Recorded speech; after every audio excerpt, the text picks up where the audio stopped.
നവരാത്രി ഉത്സവത്തിന് തുടക്കം കുറിക്കുന്നത് തമിഴ്നാട്ടിലെ കന്യാകുമാരിയിൽ നിന്നുള്ള ഉത്സവ വിഗ്രഹങ്ങളുടെ ഘോഷയാത്രയോടെയാണ്.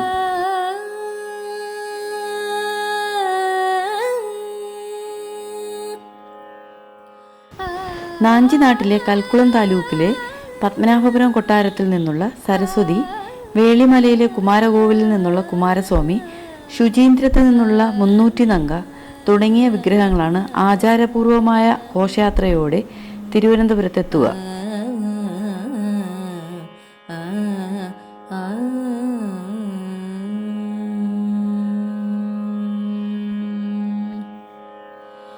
സരസ്വതി വിധിയുവതി. സരസ്വതി ആനപ്പുറത്തും കുമാരസ്വാമി വെള്ളിക്കുതിരപ്പുറത്തും 300 നങ്ക പല്ലക്കിലുമാണ് എത്തിച്ചേരുന്നത്. ശ്രീ പത്മനാഭസ്വാമി ക്ഷേത്രത്തിൻ്റെ കിഴക്കേ സന്നിധിയിൽ ഘോഷയാത്രയെ സ്വീകരിക്കുന്നു. തുടർന്ന് കരുവേലപ്പുര മാളികയിലെ ചൊക്കട്ട മണ്ഡപത്തിൽ, അതായത് സരസ്വതി മണ്ഡപത്തിൽ സരസ്വതി ദേവിയെയും കുമാരസ്വാമിയെ ആര്യശാല ക്ഷേത്രത്തിലേക്കും 300 നങ്കയെ ചെന്തിട്ട ക്ഷേത്രത്തിലും പ്രതിഷ്ഠിക്കുന്നു. ഇതോടെയാണ് നവരാത്രി ആഘോഷങ്ങൾക്ക് തുടക്കമാകുന്നത്. ശ്രീ സരസ്വതി വിധിയുവതി സംരക്ഷതു മാം. ശ്രീ സരസ്വതി വിധിയുവതി.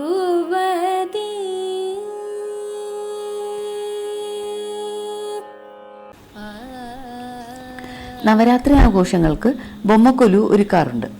മായ അമാവാസി കഴിഞ്ഞിട്ട് പ്രഥമ മുതൽ ദശമി വരെ വരുന്നതാണ് നവരാത്രി ആഘോഷം. 9 ദിവസം ആഘോഷം നീണ്ടു നിൽക്കുന്നു. ദശമിയുടെ അന്ന് വിജയദശമിയായി ആഘോഷിക്കുന്നു. മഹിഷാസുര മർദ്ദനത്തിനായി ദേവി പോകുമ്പോൾ ദേവിയെ അനുഗ്രഹിച്ച് എല്ലാ ഈശ്വരന്മാരും യാത്രയാക്കുന്നു. ഒപ്പം ഓരോ ആയുധങ്ങളും ദേവിക്ക് കൊടുക്കുന്നു.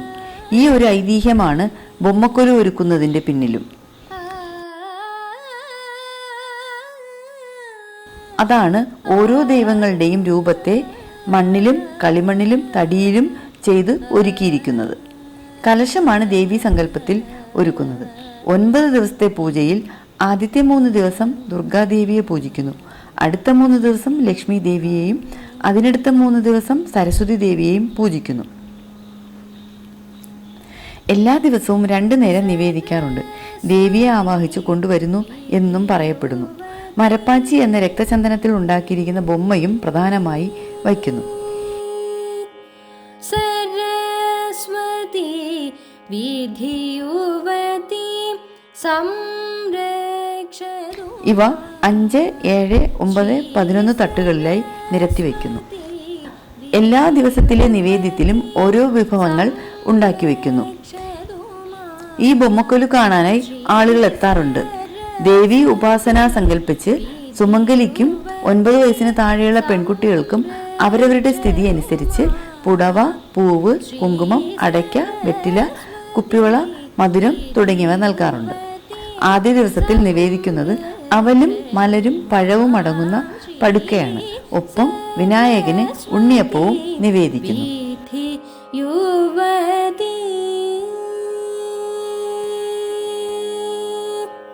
ഇന്ന് ഞാൻ ഉണ്ടാക്കാൻ പോകുന്നത് വളരെ സ്പെഷ്യലായ ഒരു സാധനമാണ്, നമ്മുടെ നാടൻ ഉണ്ണിയപ്പം. അതിനു വേണ്ട ചേരുവകൾ എന്തൊക്കെയാണെന്ന് പറയാം. ഇത് 200 ഗ്രാം പച്ചരിയാണ്. ഈ പച്ചരി 2-3 വെള്ളത്തിൽ നന്നായി കഴുകി 2 മണിക്കൂറോളം കുതിർത്തെടുത്തതാണ്. 200 ഗ്രാം പച്ചരി. ഇത് ശർക്കര 150 ഗ്രാം ശർക്കര, കുറച്ച് പഞ്ചസാര, കുറച്ച് ഉപ്പ്, തേങ്ങാക്കൊത്ത്, ഏലക്ക, 2 പാളയംകുടം പഴം, നെയ്യ്, കുറച്ച് വെള്ളം, വെളിച്ചെണ്ണ. ഇത്രയും സാധനങ്ങളാണ് ഉണ്ണിയപ്പം ഉണ്ടാക്കാൻ വേണ്ടത്. ഇനി നമുക്ക് ശർക്കര പാനിയാക്കി മാറ്റേണ്ടതുണ്ട്. അതിനായിട്ട് ഞാൻ അടുപ്പ് കത്തിച്ചിട്ട് ഒരു പാൻ വെച്ചിട്ടുണ്ട്. ഇത് 150 ഗ്രാം ശർക്കരയാണ്. ഇത് നമുക്ക് ഇതിലോട്ടിട്ട് കൊടുക്കണം.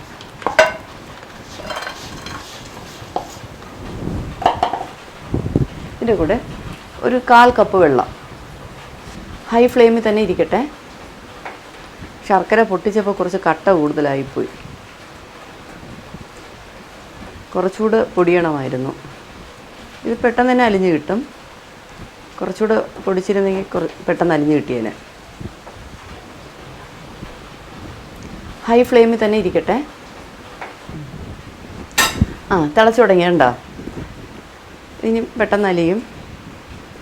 ഞാൻ കുറച്ചുകൂടെ ഇത് കട്ട പൊട്ടിക്കണമായിരുന്നു. വളരെ പെട്ടെന്ന് തന്നെ അലിഞ്ഞ് കിട്ടും. നല്ല മഴ പെയ്യണം, അതാണ് ഒരു സൗണ്ട്. മഴയുടെ സൗണ്ടാണ് കേൾക്കുന്നത്. ഇനി നമുക്ക് കുറച്ച് ഫ്ലെയിം കുറച്ച് വയ്ക്കാം.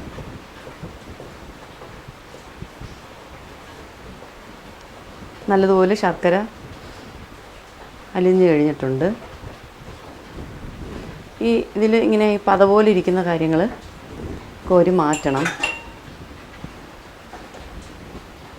നമുക്ക് അത് ആവശ്യമില്ല. ഈ ശർക്കര പാനി ആക്കിയതിന് ശേഷം ഇത് നമ്മളൊരു അരിപ്പയിലൂടെ അരിച്ചെടുക്കും. അരിച്ചെടുത്തതിന് ശേഷമാണ് നമ്മൾ അരി കുതിർത്ത് വെച്ചിരിക്കുന്നല്ലോ, അരിയുടെ കൂടെ ചേർത്ത് ഈ ശർക്കര പാനി ചേർത്ത് മിക്സിയിലിട്ട് നല്ലതുപോലെ അരച്ചെടുക്കേണ്ടത്. അരിയും നമ്മൾ കുതിർത്ത് വെച്ച അരിയും ഈ ശർക്കര പാനിയും പഴവും, അത് പാളയംകുടം പഴം തന്നെയാണ് ഉപയോഗിക്കേണ്ടത്. രസകദളി പഴമോ മോറീസ് പഴമോ അങ്ങനത്തെ ഒന്നും നമ്മളിതിന് ഉപയോഗിക്കാൻ പാടില്ല. അങ്ങനെ പാളയംകുടം പഴവും ശർക്കരയും ഈ ശർക്കര പാനിയും ഏലക്കയും ചേർത്താണ് നമ്മൾ മിക്സിയിൽ അരച്ചെടുക്കുന്നത്. ഇതിപ്പോൾ ശർക്കര പാനി റെഡി ആയിട്ടുണ്ട്. നമുക്കിതൊന്ന് തണുക്കാൻ വയ്ക്കാം.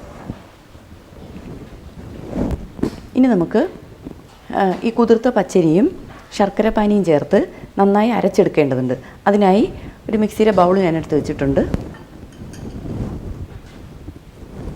പച്ചരി നമുക്ക് മിക്സിയുടെ ബൗളിലേക്ക് ഇട്ട് കൊടുക്കാം.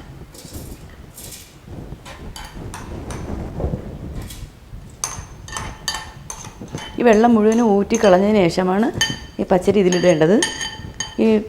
ആ സമയത്തുള്ള വെള്ളമൊന്നും ഇതിലേക്ക് പാടില്ല. നന്നായി വെള്ളം ഊറ്റിക്കളഞ്ഞതിന് ശേഷമുള്ള പച്ചരി. ഇനി ശർക്കര പാനി നമുക്ക് ഈ പച്ചരിയുടെ കൂടെ ഒഴിച്ചു കൊടുക്കാം.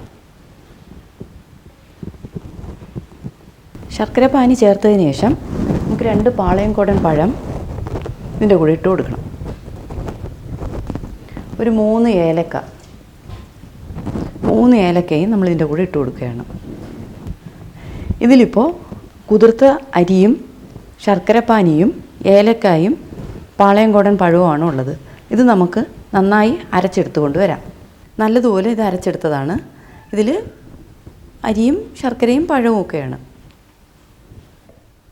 ഈ അരച്ചെടുത്ത ഈ മാവ് നമ്മളൊരു 4 മണിക്കൂറോളം പുളിക്കാൻ വെക്കണം. 4 മണിക്കൂർ കഴിഞ്ഞിട്ടേ നമുക്ക് ഉണ്ണിയപ്പം ഉണ്ടാക്കാൻ പറ്റത്തുള്ളൂ. അപ്പോൾ 4 മണിക്കൂർ ഇത് പുളിക്കാൻ വെച്ചേക്കണം.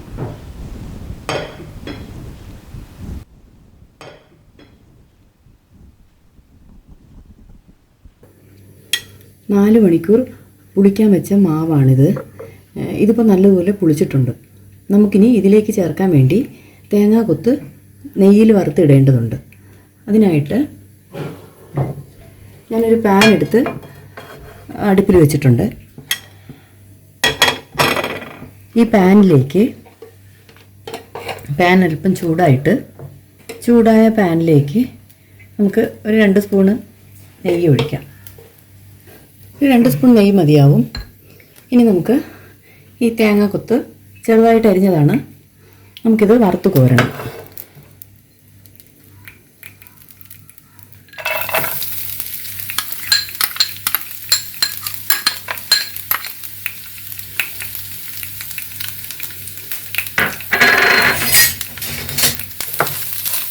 ഒരു ഗോൾഡൻ ബ്രൗൺ നിറമാവുന്നത് വരെ തേങ്ങാക്കൊത്ത് വറുക്കേണ്ടതുണ്ട്.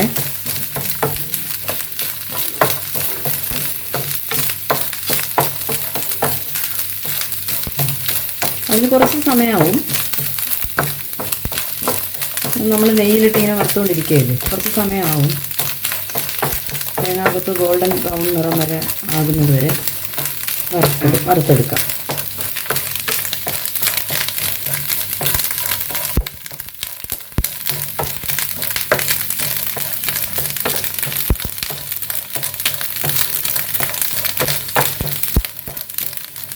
നിറം മാറി തുടങ്ങിയിട്ടുണ്ട്.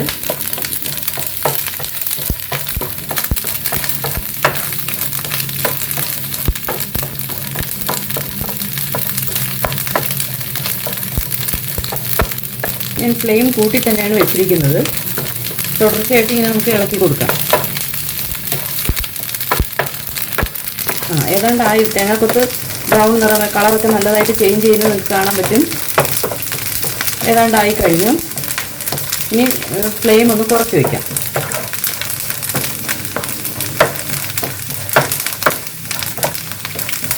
നല്ലതുപോലെ നല്ല മൂത്ത് വന്നിട്ടുണ്ട്. നമുക്കിനി ഇത് നമ്മൾ തയ്യാറാക്കി വെച്ചിരിക്കുന്ന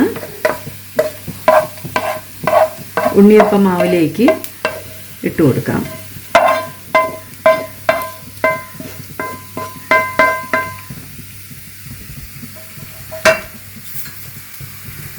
ഒരു നുള്ള് ഉപ്പെടുത്ത് ഇതിലിടാം. നല്ലതുപോലെ നല്ലതുപോലെ ഇളക്കാം. നല്ലതുപോലെ മിക്സ് ചെയ്ത് ചേർക്കണം.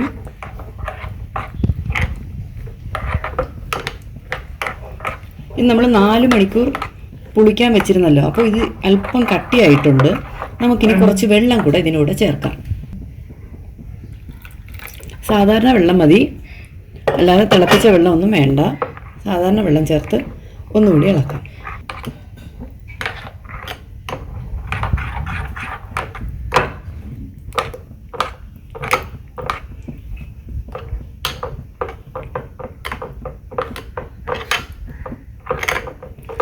നല്ലതുപോലെ ഇളക്കിയിട്ടുണ്ട്. ഈ ഒരു കൺസിസ്റ്റൻസിയാണ് നമുക്ക് വേണ്ടത്. ഭയങ്കരമായിട്ട് കട്ടിയാവാനും പാടില്ല, തീരെ വെള്ളം പോലെ ആവാനും പാടില്ല. ഇതിപ്പോൾ റെഡി ആയിട്ടുണ്ട്. നമുക്കിതിന് പൊരിച്ചെടുക്കാം. ഇപ്പോൾ എണ്ണ നല്ലതുപോലെ ചൂടായിട്ടുണ്ട്. നമുക്ക് ഈ മാവ് ഓരോ കുഴിയിലായിട്ടും കോരി ഒഴിക്കാം.